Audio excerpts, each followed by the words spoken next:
I have a new friend in recovery who's just joined recovery, who really knew nothing about recovery and came to me for help with someone in her family. And she really wanted to get some help. And I explained, I can't help your family member if they don't want help, but I can help you, right? Which was not what she was expecting. I started her on the journey of recovery, and it was really confusing for her because she didn't really know much about alcoholism or recovery or how she felt about it herself. She was just determined to help her loved one.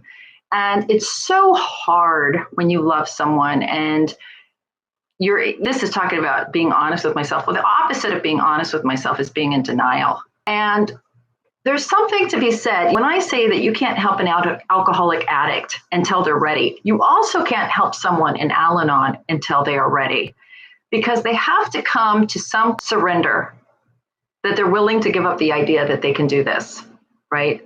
Because it's so scary to let someone go. It's so scary to turn them over to a higher power. I know myself. It takes a lot of bloody knees and mascara running and snot flowing, and I got scratch marks, and I just don't want to let go.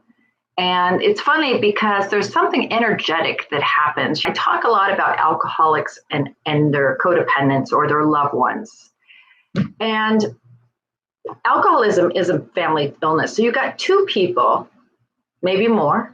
Let's say there's two, and they are attracted to each other, right? The energy is attracting to each other. And then what happens? Something flips, and then magnets repel back. That's kind of what happens. They kind of flip on you and they don't attract anymore. They try to get away, and you're trying to get closer to them, right? It's really a struggle. And sometimes if you can shift your own energy, they'll move towards you, right? It's an energy struggle. It really is. It's a weird thing that happens. If you start getting help for yourself, sometimes at first the alcoholic will get worse, right? And they'll be like, they don't like it at all.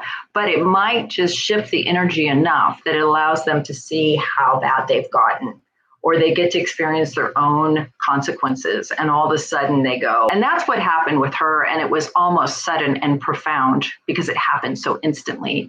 We had been doing the steps as a group. I take a group of women, a lot of you are on here, through the steps. And it was step 3, that turning over stuff to God, like turning this whole situation over to God was just near impossible for her.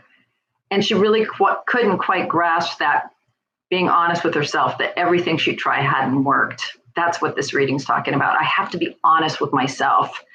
And so she really just backed off and kind of let her be with that. And she said, let's do step 3 again. And we went through back step 3 again. And it was I could tell it was difficult, but she did it. And I'll be goddamned if not within 24 hours, the loved one said, you know what, I don't think I want to do this anymore. I don't, right? I can't live like this. I'm sick. Now, you know how it goes with alcoholics. They can go back and forth, but at least there was the first step forward that they might want help. And it had nothing to do with her. Nothing. Like, it was the first time she backed up. If you can see that, but the first part you got to do is you got to be honest with yourself. Now, the problem with denial is you don't know you're in it.